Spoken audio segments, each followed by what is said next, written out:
Hi, I'm Yaswanth. Welcome back to my YouTube channel. How to prepare for campus placements and how to get a high paying job. So these are the common questions in every student's mind. In this video, I want to talk about how to prepare for campus placements in India with a step-by-step roadmap. So if you can follow this roadmap, then ultimately there is no doubt that you will land into high paying job. But following this is very important. I will divide this video into three sections: what, why, and different ways to do that. So firstly, let's come into the what section. Before deciding about how to get into a job and ways to get a high paying job, you need to decide what are your interests are. So ask yourself this question: what is that one thing that you are excited about? What is that one thing that you are passionate about? You need to recognize this thing because it is a very important thing. So if you are passionate about something, then ultimately that is something you love to do. Other question is what you are actually good at. So there are chances that the thing that you're passionate about is not something that you're actually good at.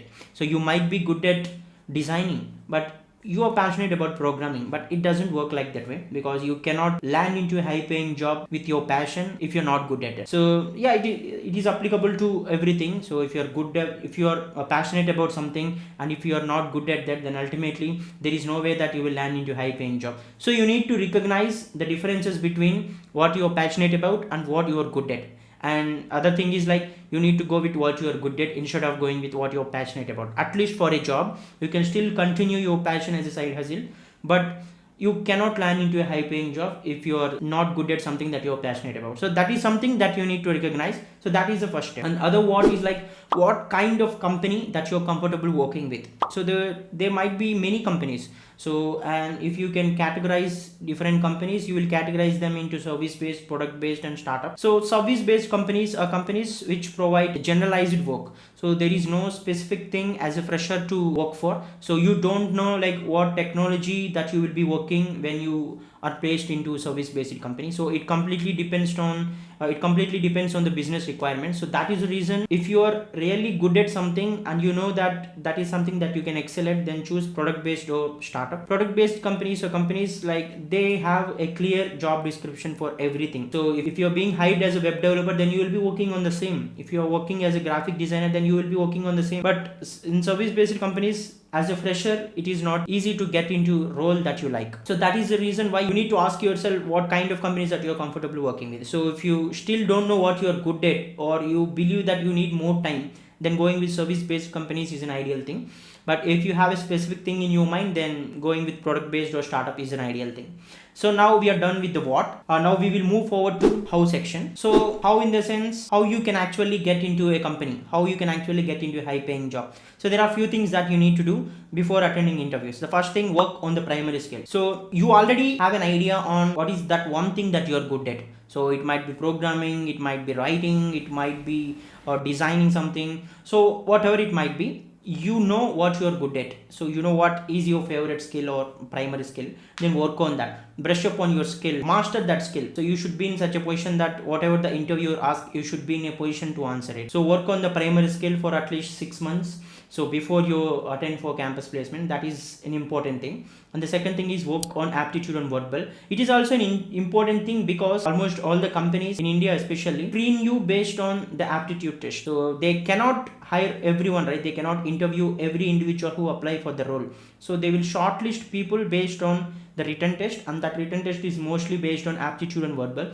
You also need to focus on that. You also need to prepare something that is just to analyze how good you are in problem solving. If you can solve them easily, if you can crack that exam with good marks, then ultimately they will feel like you are a good problem solver, then you can be shortlisted for the interview round. But even though you're good at some skill, if you fail to clear that first round, there is no chance that you will land into that job. So that is the reason why you also need to focus on aptitude and verbal. So if you want to really learn that, I also mentioned some resources in the description, you can check them out. And the third important thing is work on your communication skill. Even though you're good at something, even though you cleared the first round, but the interviewer mainly looks at your communication skills, mostly for freshers, because they expect having communication skills is the essential thing, because you will be working with international clients. So if it's a service based company, there are high chances that you will be hired based on your communication skills rather than your technical skills, because they prefer communication over your technical skills, because they know like they will train you for 3 to 6 months. So that is not an issue for them, but having a good communication skills is important for them. So it is good to have a good communication skill. That is the reason why you need to focus on this also. So try to speak with your friends, try to attend some events outside where there is a chance to speak out,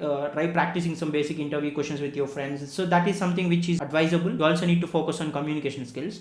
And the other thing is keep resources handy. So whatever you have prepared so far, try to maintain a handy notebook, a kind of thing. So write down all the things that you have prepared so far and what are the things that you're good at, because during or before interview times you need something which is handy. You don't want to put yourself in a position that you need to refer everything during that time. So it is hectic thing. So that is the reason why you need to prepare a handy notebook with you. So every time that would be helpful. So what are the things that you are undergoing for your campus placement process, preparation process, you need to write down all the things in that book and keep it with you handy. So whatever you prepared, whatever you have learned so far, whatever that you have applied for, so write down all the things. So that is something which will be handy during interviews. And other thing is create a resume, good looking resume. So resume is the first thing that a recruiter see before interviewing yourself. So that is something which needed to be good looking, and also it should create an impression. So and it is something which is responsible to create a first good impression. So work on your resume instead of copying from your friends or copying from the internet. Try to create one resume by your own.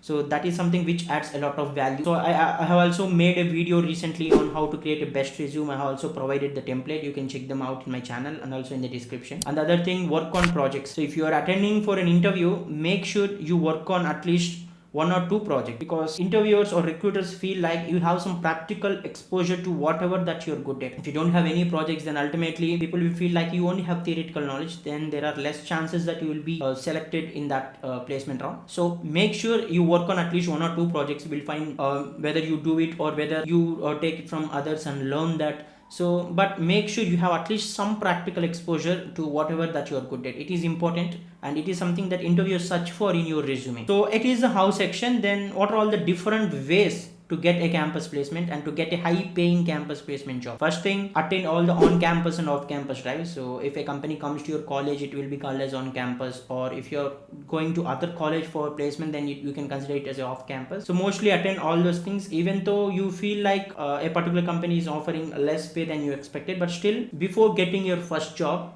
try to attend all the placement drives that are happening around you, because that will add some exposure, that will give you some experience of how interviews go on, how written tests go on. So that is something which adds a lot of value. And the other thing is apply on all the job portals. So there are job portals like LinkedIn, Naukri, Indeed, etc. So if you can create a profile and you should update them regularly, then you will find many campus placements or many off-campus drives or many fresher drives happening around the world, happening around the country at least. So you can apply for them.